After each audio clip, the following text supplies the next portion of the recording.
Good afternoon, everyone. Good afternoon to the writers here, to the audience. So we have writers from very different parts of the world.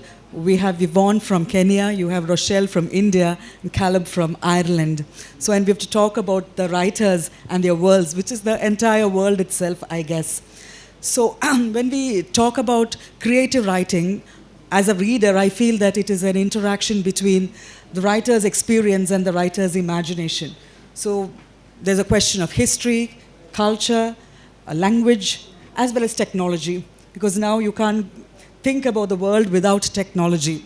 And there's also the question of an international readership as well. It's not, when you write, so why do stories matter and stories travel so fast? So I would like to sort of begin from that context. And Yvonne, I'll start with you, if I may. And I read in one of your interviews that you described yourself as a pluralistic writer by both inclination and by nationality. And that is something that struck me. You know, on one point of time, you talk about the national identity and your ethnicity. All of us do. But on another level, we are all pluralistic by inclination and by a global citizenship as well. So how does that place you as a writer? Okay. First of all, good afternoon, everyone. Thank you for being here. In response to your question, I think I said it also yesterday. To be born Kenyan is to be born plural. You enter immediately into a heritage, whether you like it or not, of multiple streams, of language, of cultures, of peoples, automatically. And I think kind of, if one pulls back the camera, and maybe if you're an alien visiting the East African space and Kenya, you kind of think this is the country of schizophrenics, because how could any human being possibly navigate the varieties of peoples, of presences, and worlds, and these multiple language groups in a radius of let's say 1 kilometer, the chances that you're going to encounter at least five languages are extremely high. And I used to think the world was, because that's where I grew up, I thought the whole world was like that. And the preoccupations with homogenization was very alien, very strange, until you enter into the world and you understand actually most of the world thinks in terms of the single self, the single world. And I've also said that ours is a little country, but to find that sometimes when you enter into the bigger world, the so-called bigger world, that world is actually much smaller than the world one grew up in, without being aware how small that world is, only because of its myopia, its smallness, its desire for uniformity and the sense of a single world. I'm most comfortable in kind of the in-between spaces of being, simply because these are the spaces of ease in a world where there's this multiplicities of worlds and locales all meeting, interacting, rushing in you and in the outside space, yeah. Well, to take a cue from you, spoke about the schizoid identity. I think, women in India often go through that phase, we're all living in that schizophrenic identities because you have multiple identities. And Rochelle, this is to you. How do you factor in the idea of the post-colonial context, the nationalist context which is on the rise, and how has gender sort of factored into that very lopsided equation in your writing? Because I've noticed that you speak about a woman as a desiring subject, which is not very easy to do in a country like us. Yeah, so I think one is the intersection of finding the personal self and locating the self, because even though I am Goan and I live in Bombay and I live in India for a very, very long time, I never felt rooted or belonged. As much as when I travel, I feel belonged to any corner of the world. So I first investigate as to the intersections of belongingness, and from there comes the other part, that is the world, and its unrest. So the intersection is between the quietude and unrest. And one of them, I think, being a woman in a crowded city like Bombay, like even one episode of street harassment does make some impulse in you as a poet. So I have been a poet. I'm writing my first novel. It's nearly done. I'm also screenwriting.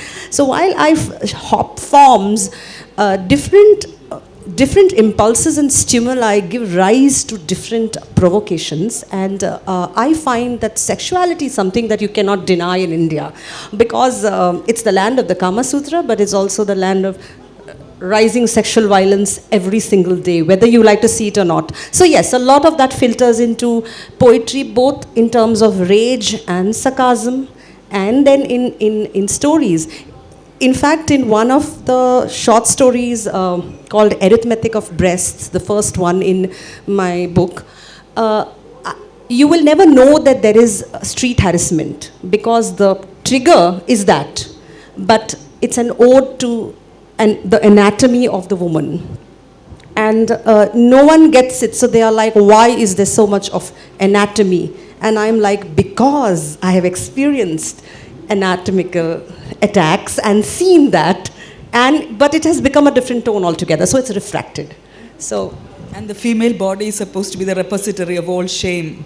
Yeah. So coming to you, Colum, I think it's a very different sort of colonial experience when I come to Ireland, because Ireland, I guess, was one of England's first colonies. But then, on another level, in a certain other context, Irish men actually were actively supporting the colony in countries like India, where you were working for the empire. So I think it's a quite paradoxical situation as far as the nationality is concerned. And you live away from Ireland. But I sort of heard in an interview of yours where you quote Joyce, and you say that, what Joyce said, I've left Ireland, but I continue to hear her every time.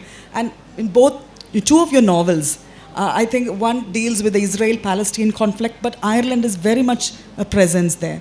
And so is it in the world goes around.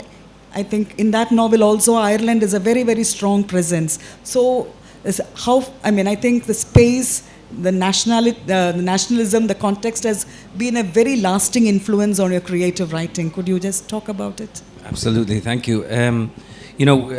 We come from one place, but we end up going a lot of different places. I'll just tell you a story, because I think maybe this story illustrates some of my relationship to literature, to Ireland, and to the worlds that we inhabit. I'd just written a book. This is back in the early part of the 2000s. I'd just written a little book called Everything in This Country Must, which is very much about Northern Ireland and emerging political consciousness for teenagers. And I was quite proud of this book, but it was considered my little pamphlet, and I was home. Because I'm from Dublin, but my mum is from Derry, but I was very much at home and stayed in Northern Ireland for that book. When I got out of that book, I was searching around, looking for what I felt would be an international book. Sort of naively thinking I wanted to sort of mention every country in the world. I wanted to be what Michael Ondaatje would call one of the international mongrels of the world, talking of. So I was in a bar. All good stories start in a bar, right? I was in a bar in Brooklyn, and I met this Irish guy who'd grown up in Dublin more or less the exact same time as me. But he grew up in the flats. I, even though my mother and father came from a really poor background, I grew up relatively middle class. And he was telling me a story about how in 1974, his father used to beat him on a regular basis, but in 1974, his father came home one night, sober for the first time in a long time, carrying a television set, right? And this was a colour television set in 1974. They'd never had a television set at all beforehand. He got up to the flats, plugged it in, put the rabbit ears on the top of it, tried to get a signal, could not get a signal. And so the father was humiliated for having, bought this TV. Jimmy said that that night he got the worst beating of his life, right? But when he went to school the next week, they said, if you get an extension cord and you put this TV into an extension cord, you'll be able to get a reception. So he went home. He actually told me that he stole the extension cord, put the TV into the extension cord, and with his brothers and sisters carried the TV out onto the balcony of the flats. And as he did so, the first picture that came on the television was Rudolf Nureyev dancing. You know, the greatest Russian, one of the greatest dancers of the 20th century, and you know, a tremendous symbol. And I thought, what an amazing story that is. This is a story about Dublin. It's a story about fathers. It's a story about poverty. It's a story about abuse. It's all of these things. But it's also a story about Rudolf Nureyev.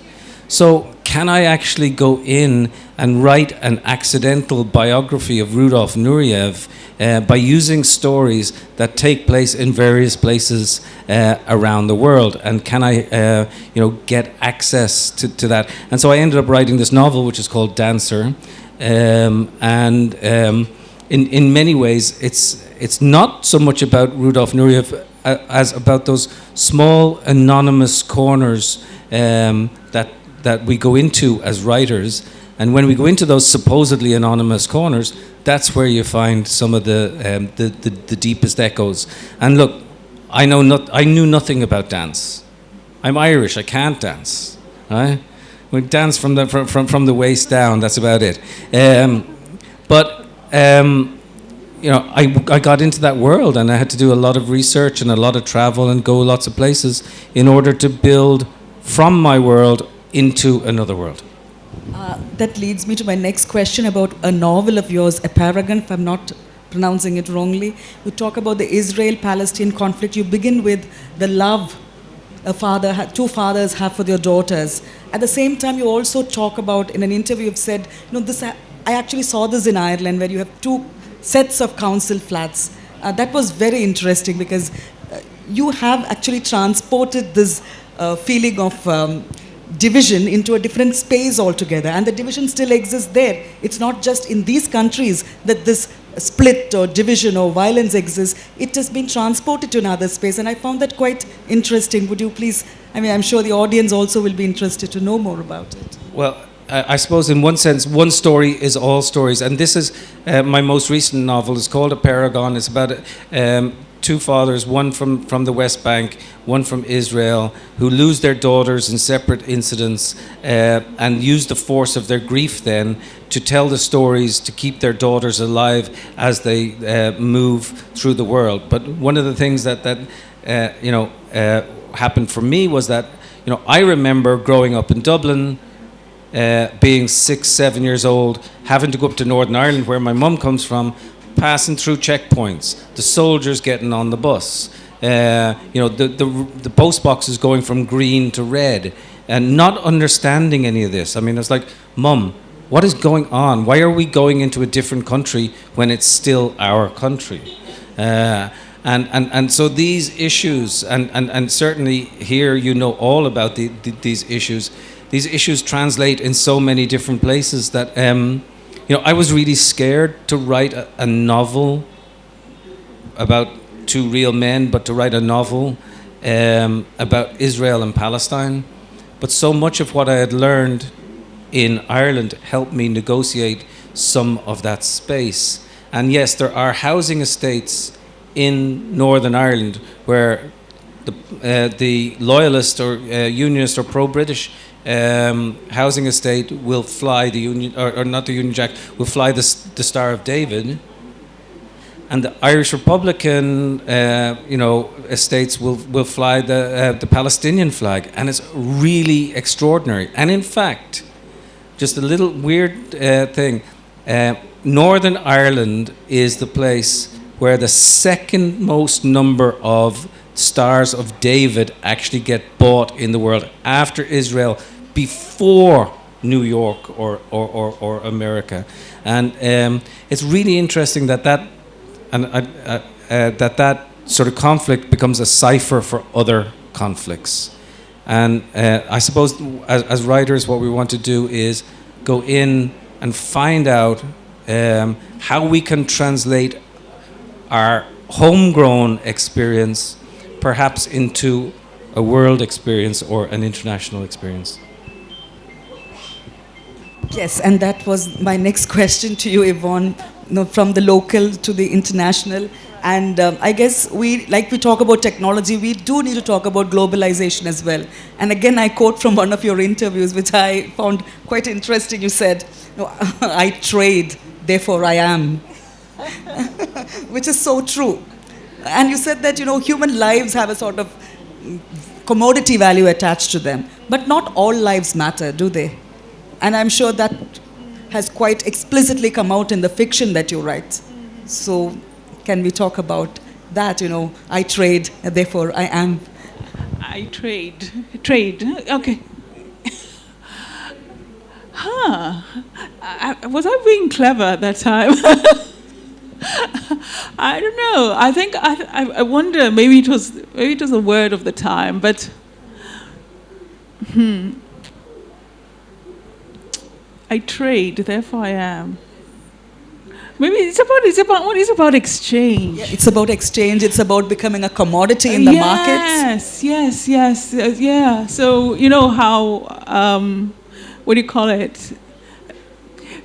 Maybe I suspect I was being sarcastic because I've reached a space now where I get horrified at the notion, at our ease with the commodification of things of life.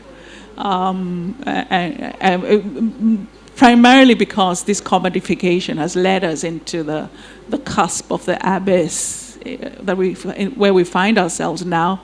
The dicing and splicing and reduction of the gorgeous things of living, and when we reduce the wonder and the mystery of our being into that question of what price can I put on this, and so I guess especially now, maybe because of the sense of urgency, because of the state of the world, state of climate, there is just a sense of complete horror at even that idea. I don't think I'd say that again, not even in jest. Just because of the awareness of what that attitude, that mindset has created of our world. Yeah, I don't know if that necessarily answers your question, but yeah, there's maybe within that world, since we're talking about the worlds of the writer, is the awareness of the reductions of worlds, the diminishing of worlds. The erasure of worlds, yeah. And you add to that when you talk about the forensic accounting of history, and you say it's like repaying a debt. That is what I found fascinating. That is. Okay, so and maybe a talk that you gave. I think it was an online talk. It was a talk. Which actually ended with "Please leave us alone." I know. Didn't want to leave it alone. I was quite interested in what you had to say. Okay, so let me give it back. Okay, let me explain that, because I think it also applies to the state of India, and I actually think I also need to what do you call it? Acknowledge the role of what's his name, Tharoor, Shashish Tharoor, in actually amplifying a dimension of this. I know a lot of the times we keep hearing a lot about reparation, right? And I think more recently the Ontario government, confronted with by the Native Nations about the what do you call it, the dishonoring of treaties, and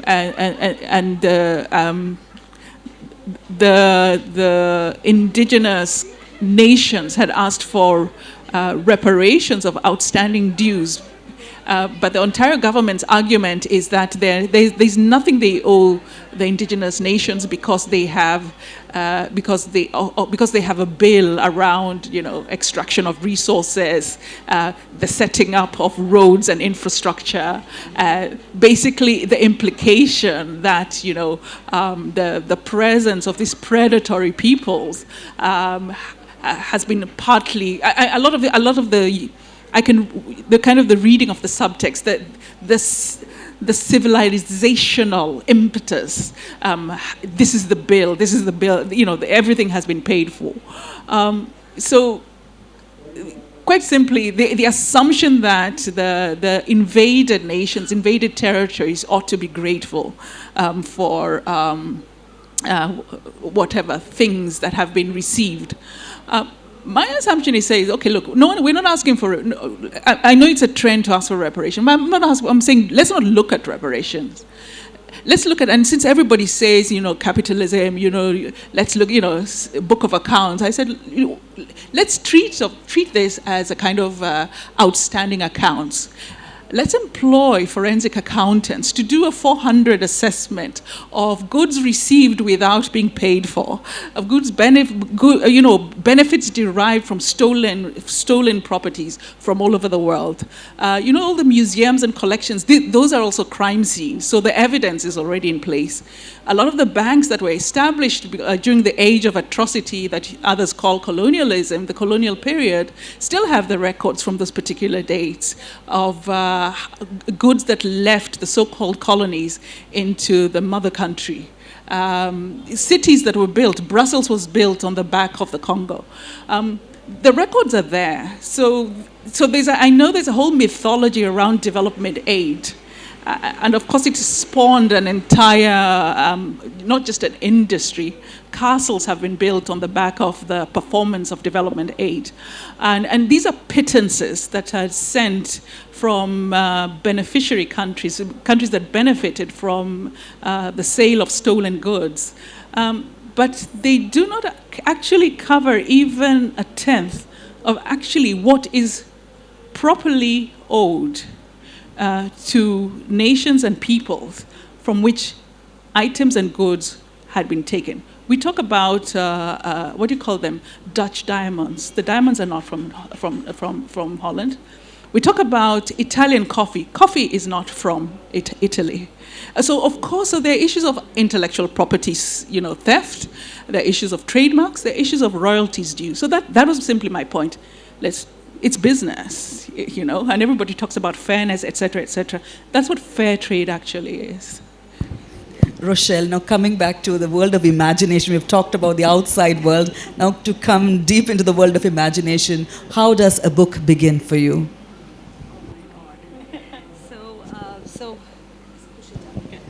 So I think a book of fiction, kind of collates very differently from a book of poetry, because poems are mostly written in one exhalation and then another exhalation, whereas a book of stories has so much of, I'm not saying outlining, but there's a lot of these rough, scraps of things from here and there, which you put in your mood basket. So it's a different thing. When I think about the novels that I'm writing and the book that I've written, not poetry, but and not screenplay, but novels, I think it's always the character, and it's always the ordinary character. Yes. You begin with a character. Always the ordinariness of the setting, which turns extraordinary, because I don't know why I have this penchant of never believing anything is normal. I think that comes from haibun or the haiku, because and the magic realism in these forms, that nothing is very normal. It seems normal, and the more you investigate and excavate, you see the extraordinariness in those characters. And most of the ordinary characters, I find them supremely extraordinary as they go through their life journeys. And this even doesn't have to be during war times, but peace times. In fact, there are so many battles that are fought in personal spaces in peace times, which is our own personal wars. So I think for me, a story comes from very tangentially from different impulses and stimuli. It could be character and characters that stay with me, and or people's journeys who I have witnessed over a long period of time, and those characters are inside me, then they want to talk, or they want to say something, they want to be something. Of course, the social milieu triggers a lot. everyday news in India. There's so much happening. It's a country of so many people. I think even before I was a writer, I was not a reader. I was a reader of people's faces and watching people, almost close to a gossiper. A professional gossiper, non-gossiper. But so I think it comes from so many different places. And yes, as you mentioned, sexuality is something I definitely look at. I like also the relationship of sexuality and Indian society. Not just the relationship. It's a very strange relationship. Yes, not just man and woman. We have the largest population, but we don't talk about sex at all. Yes, so all those intrinsic corners of relationships that we navigate, and it's very abstract because on one hand we are trying to find ourselves and we still don't find ourselves, not till the end perhaps, and then you're trying to figure out relationships and perform life and its templates. So. And for you, Colum, what is the craft of fiction? Is there a craft, or do you not believe in the craft? Well, I sort of, I kind of doubt the word fiction in the same way I doubt the word non-fiction. I mean, the word fiction comes from fictus, which means to shape. And I think non-fiction is equally as shaped as fiction happens to be. And I think this is a real question for our times right now. Like people, professing that they have some sort of truth, that they have a fact, and this is so because it is a fact. But facts are mercenary things. Facts can be shipped off to whatever sort of orphanage you want them to go to. But a story is a different thing. And a story is a textual thing. And in fact, it seems to me stories that are about love and pride and pity and compassion and sacrifice, these sort of ineffable things, these ineffable things are actually the facts of human existence. So in a curious way, the things that seem to be non-facts are really the facts of our hearts, which is what poets try to get at and what fiction writers try to get at. And so I think there's this line that's been done in libraries, certainly the Library of Congress in the United States and the libraries in Ireland, where you have fiction over here and you have non-fiction over here. And I don't think that should really exist. And nor do I privilege fiction over playwriting or poetry over anything, or good journalism. To me, really good journalism sometimes can do so much more than a good novel can. It's just about the right word placed down in the right sentence, and eventually the ability to break someone's heart or to disrupt them and to try to say something new. So I've increasingly been working in worlds of like blended fiction and non-fiction, in the hope that some sort of some sort of possible truth might get through, but the reader is the one who experiences it. It's not me giving it. It's like the reader is the one who comes and takes that transaction and makes it for herself or himself. But I will say this, I feel very lucky. I feel very lucky to be writing books. I feel very lucky to come to festivals like this and to have publishers who back me and have looked after me down through the years. It's a great job to have, and I think it's an important thing in the world that we have, and I think we got to maintain stories as some of the fundamental basis of who we are right now. Well, that was my next question, Yvonne. Why do stories matter? Oh my goodness. Why do stories matter? I think in the makeup of the human being, there is a story, both a story angel, a story demon that possesses us and haunts us. I believe that we are each one of us is a walking story. We need stories, I think. I know it's like breathing, I think. It's a way that life, the many strings of life are woven into some sort of meaning and color through the stories that are created. it's almost, there's something alchemical about that. When you pluck letters, FATBLACKCAT, a fat black cat sat on the mat, and when I say that, you can suddenly see the fat black cat, and you can see the mat, and you can decide, okay, it's a red mat, and something is conjured into being, and I think it points to there's the us and there's the otherness of us, the immensities of us, the parts of us that we do not necessarily in our daily being necessarily pay attention to. And stories have this way of traveling. So a story that I write in my room in Kileleshwa, in Nairobi, in Kenya, can enter into the life of a priest in Timbuktu and an Irishman in a pub. And in that moment of encountering the word, there's a community and there's a communion, and I think that's the only. I think stories will save the world. When the politicians are done with diminishing of reality or trying to resculpt reality, at the heart, that which will salvage our sanity and our humanity is the essential that is embedded in the story. Stories are subversive. Stories, yeah. So to be human is to story. Well, this is Rochelle. You've also written for the visual media, and I'm sure many of your stories have been adapted as well. What do you think is the future of reading? No, so my stories are yet to be adapted. They are in the process of being unproduced to produced.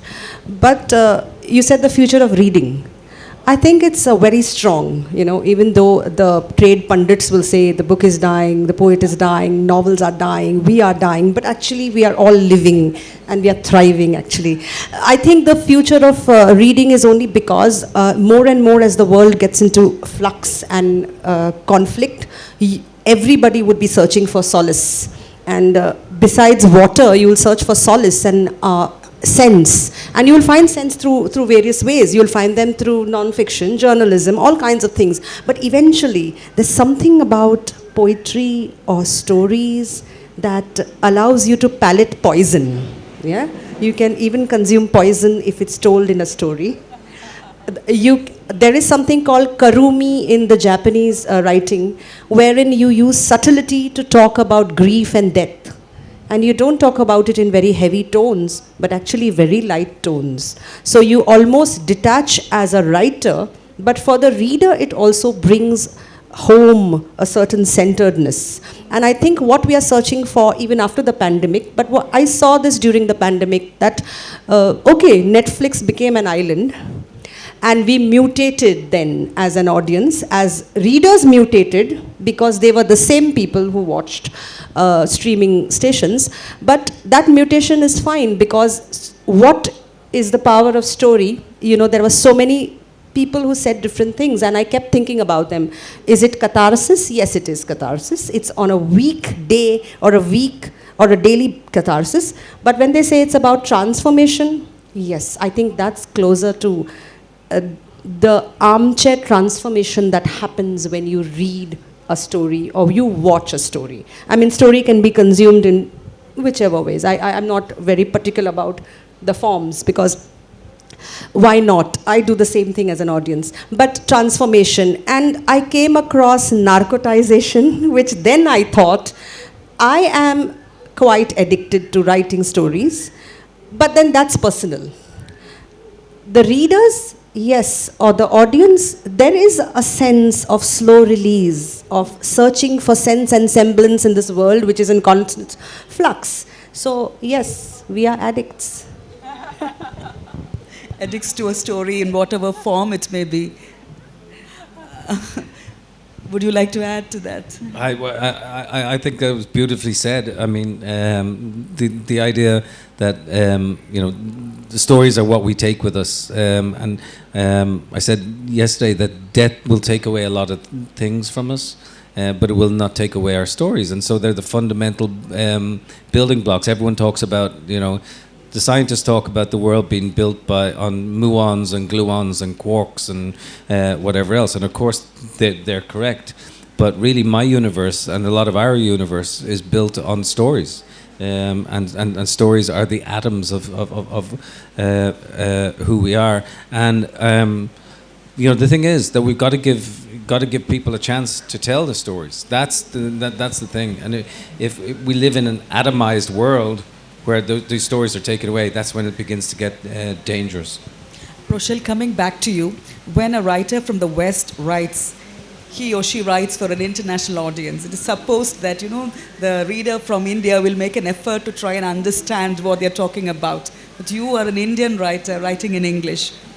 Who is your implied audience? Who are you addressing? Or do you make an effort to explain Indianness to a largely non-Indian audience? So I think there are two ways of looking at it. The broader way is that when I'm telling a story, I'm a universal storyteller, because stories are universal, and all human, whatever we search for, the existential qualia is universal. So tapping onto that is when I don't think about, I don't even think about myself. Even I don't exist in that room. I'm an atom in that room.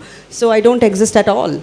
Forget race and border and country, I don't exist. But I think then when, it's the draft 3, somewhere the bazaar in me wakes up, the market, and it's like, oh, there is an audience, there's a reader there somewhere.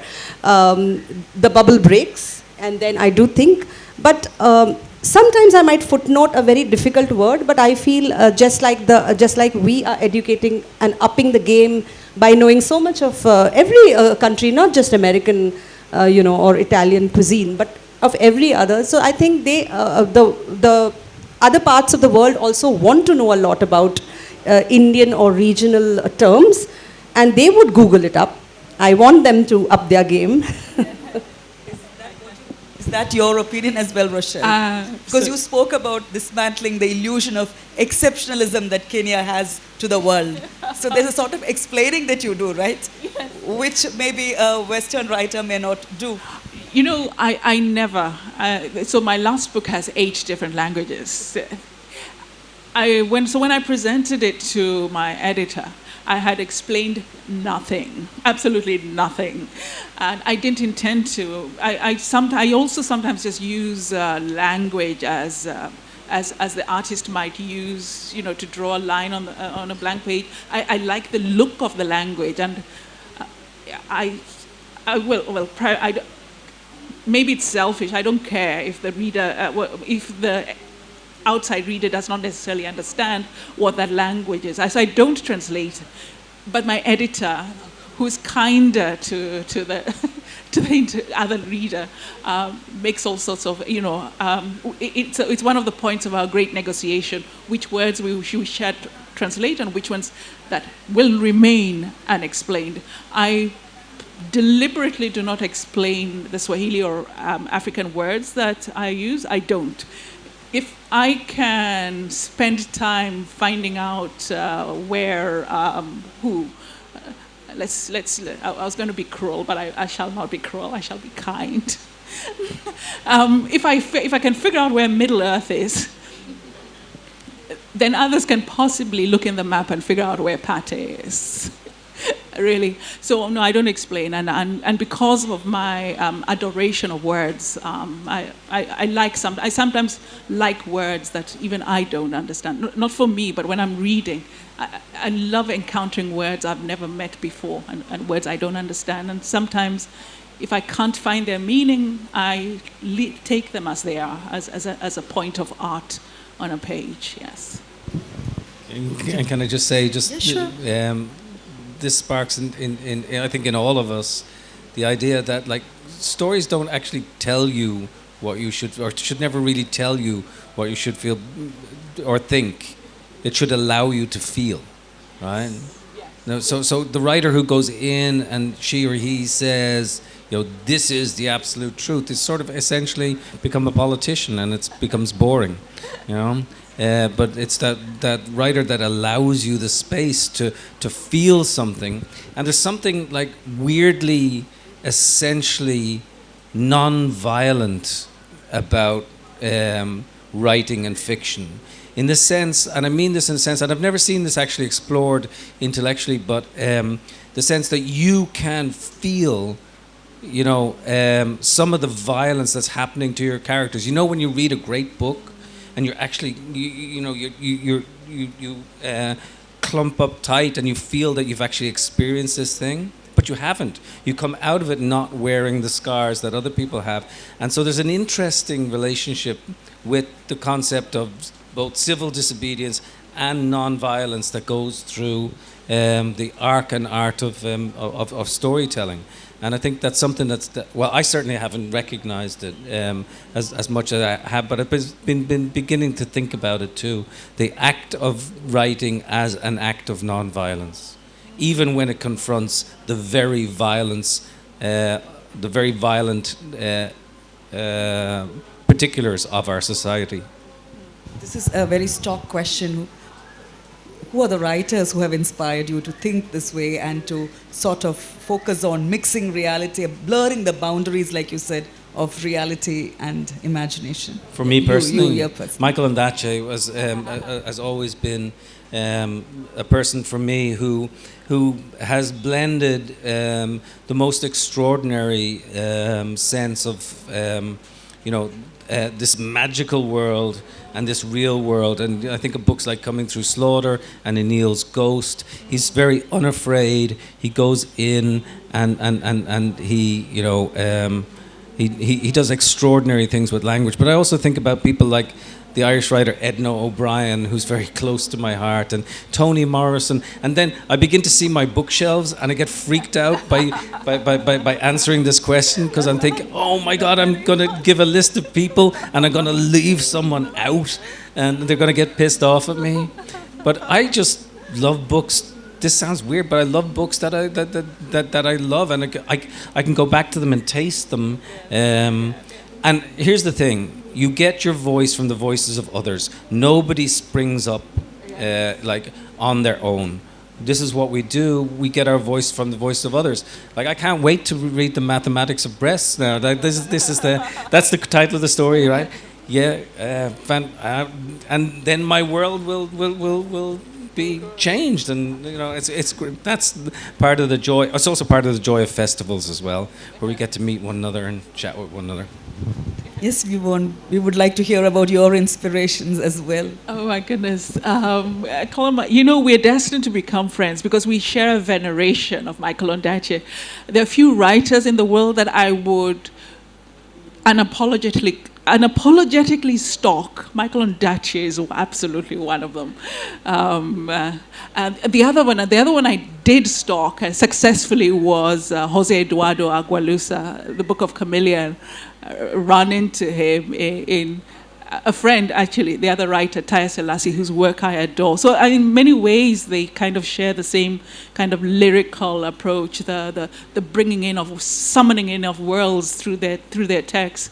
So a quick anecdote. Taya heard that I was mildly obsessed with Jose Eduardo, who happened to be in Lisbon, so she organized a party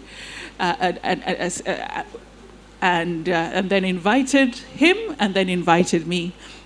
And I did not uphold my country's flag when I saw him. And he's a very gentle kind of guy who hangs on the stays close to the wall and just observes. And poor man had this African woman launch at him and say, "Ma, it's Jose Eduardo, Book of Chameleon. Oh, you know that kind of thing, selfie." So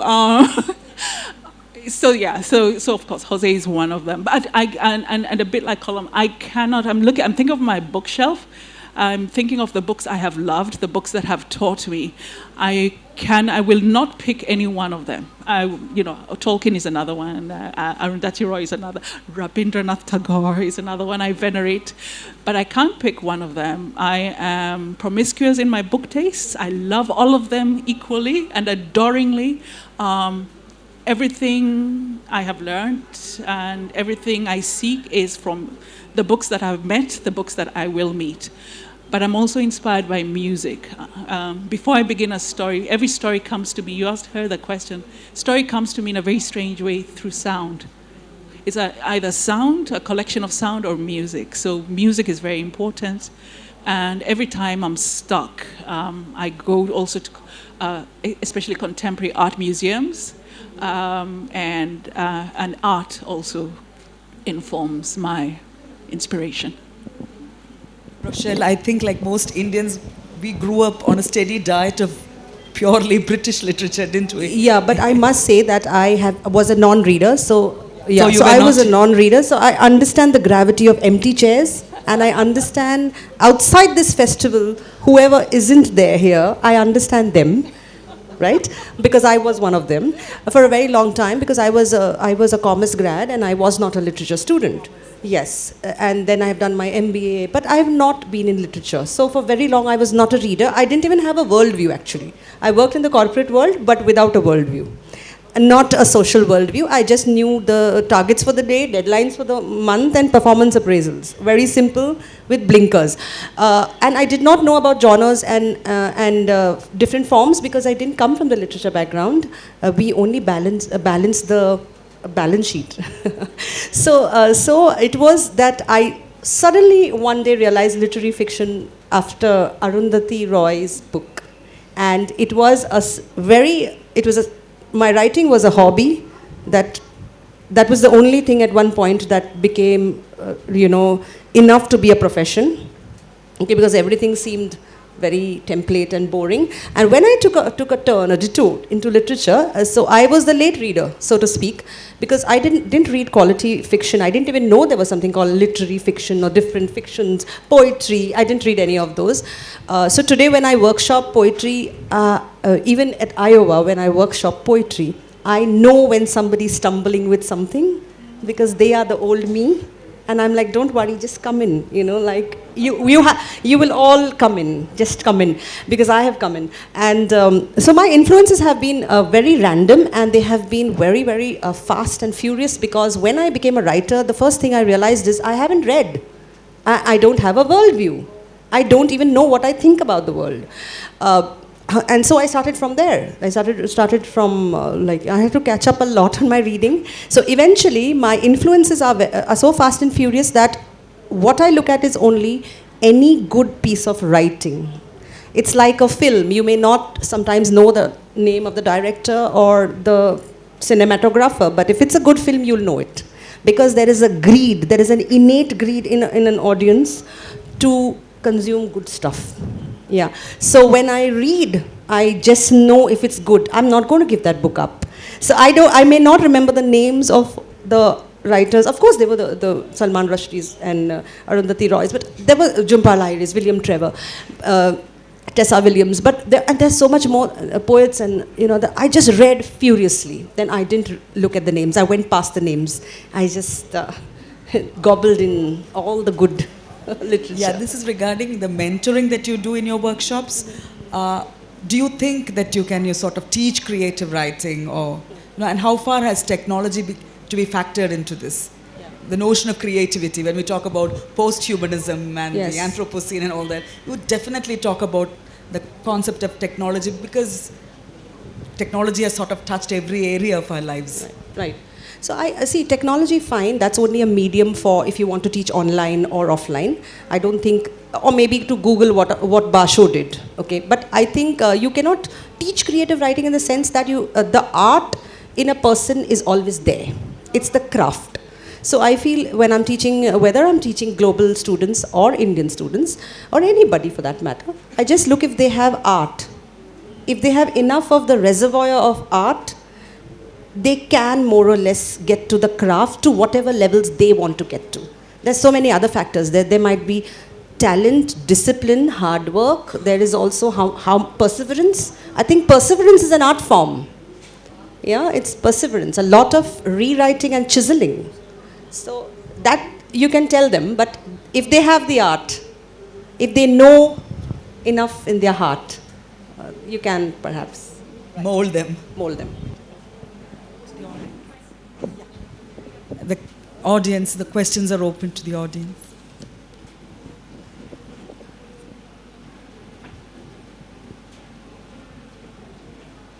If you have any questions, the session is open for questions.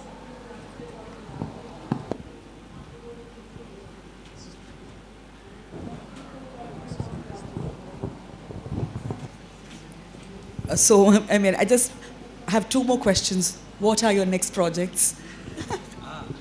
I had a really interesting experience where I was invited by the mother of the journalist James Foley, who was killed in Syria in 2014, to go with her and accompany her to a prison in Virginia to confront her son's killer for 3 days. And we went down and she talked to her son's killer, and she invited me to come along to witness it. And then, so I've just finished that story, and it will come out this time next year. It's called American Mother. And then I'm also working on a novel as well about repair, because I do think the theme of our times is repair. We're so broken now that we really have to look at what repair is all about. Whether repairs can be done. Yes. And Yvonne, yes, the coffee book, please. We were talking about it. The coffee book, the working title is The Coffee Mistress, and it's I guess it's both a study and an ode to the world of coffee at its site of origin in the East African highlands, so I mean I could go on and on about this. I've gone in too deep into the world of coffee, enough to make me a coffee snob. I can know what coffee is brewing just by the smell. I think there's a history of exploitation also, right? There is a profound history, not just exploitation, appropriation. At when coffee begins, it's a family process. It's a family maintenance of a spirit, where and of course it's a gender. There are assigned generals. The cultivation of the trees, not the bushes, by the men, and then it's handed over to women to kind of the rituals. And it's a liturgy, and it's about and in the East African space where coffee is like ayahuasca, it is the only plant accorded the right of a human being. The references to coffee are all human. You slaughter coffee, you don't drink coffee. Coffee is not just shared with everybody, it's with those with whom you want to build a blood relationship. Coffee had the same power of blood, the idea of the splitting and the sacrificing. So that whole liturgical, almost cosmological power is the story I want to explore in this Coffee Mistress. Exploitation, the most symbolic, the most emblematic form of the exploitation is the coffee ritualists, the women, have now been transformed now. When you see the images of coffee, it's George Clooney and the Colombian Juan Valdez. So the masculinization of a very feminine, a very potently feminine spirit. So that's why the coffee mistress, the mistress, the presider over the coffee liturgy was known as the coffee mistress. And so it's going to be a story of both coffee and a woman who journeys into this. Yeah. Thank you. And with that aroma of coffee wafting into our noses, let's stop here now because the time is up. So thank you, everyone, for this. Thank you very much.